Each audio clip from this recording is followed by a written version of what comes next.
Lok Sabha speaker గా మరోసారి ఓం బిర్లాను ఎంపిక చేసినట్లు తెలుస్తోంది. మరి కాసేపట్లో ఆయన నామినేషన్ వేయనున్నారు.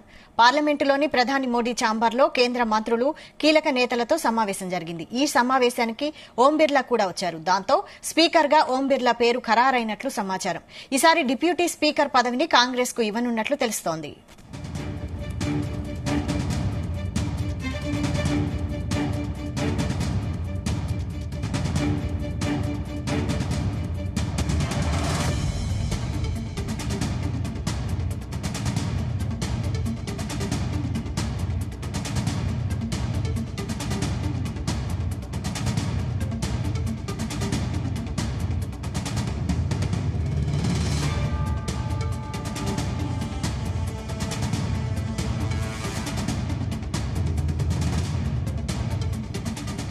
లోక్సభ స్పీకర్ గా మరోసారి ఓం బిర్లాను ఎంపిక చేసినట్లు తెలుస్తోంది.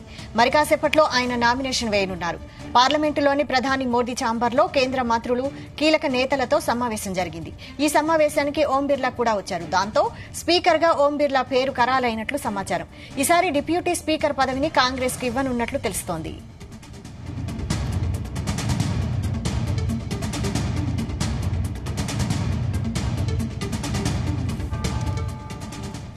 ఇదే అంశంపై మరిన్ని డీటెయిల్స్ మా ప్రతినిధి శ్రీచరణ్ అందిస్తారు. శ్రీచరణ్. వైశాలి, మరోసారి లోక్సభ స్పీకర్ గా ఓం బిర్లాకి మరోసారి కూడా పదవి ఎన్డీఏ కూటమి కట్టబెట్టబోతోంది అనేది కూడా ప్రస్తుతం సమాచారం అందుతోంది. అయితే ఇప్పటికే ఢిల్లీలో కేంద్ర మంత్రులు అందరూ కూడా ప్రధాని మోదీ నివాసానికి కూడా చేరుకున్నారు. దానిపైన కూడా సమాలోచనలు చేస్తున్నారు. అయితే గతంలో కూడా గడిచిన కొద్ది రోజుల కిందట కూడా కిరణ్ రిజిజు ఎవరైతే న్యాయశాఖ వ్యవహారాల మంత్రి కూడా ఏఐసిసి అధ్యక్షుడు మల్లికార్జున్ ఖర్గేని కూడా కలిసి ప్రతిపాదన పెట్టినట్టు కూడా తెలుస్తోంది. అయితే దానికి ఏఐసిసి అధ్యక్షుడు మల్లికార్జున్ ఖర్గే కూడా ఆమోదం తెలిపినట్లు కూడా తెలుస్తోంది. అయితే దాంతో పాటు ఇప్పుడు ప్రస్తుతము ఢిల్లీలో జేపీ నడ్డాతో పాటు కేంద్ర హోంమంత్రి అమిత్ షా, అలాగే రాజ్నాథ్ సింగ్ వీళ్ళందరూ కలిసి కూడా ప్రస్తుతము పీయూష్ గోయల్ కూడా వీళ్ళందరూ కూడా ప్రధానమంత్రి నివాసంలో ఉన్నారు.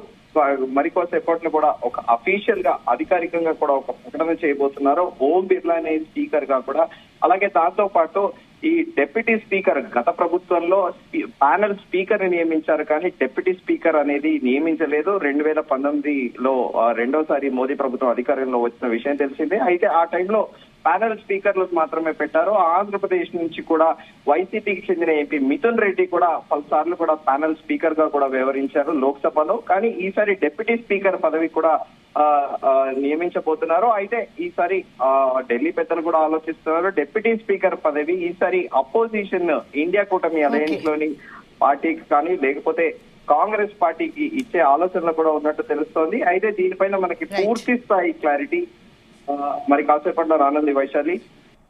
Right, thank you Sricharan.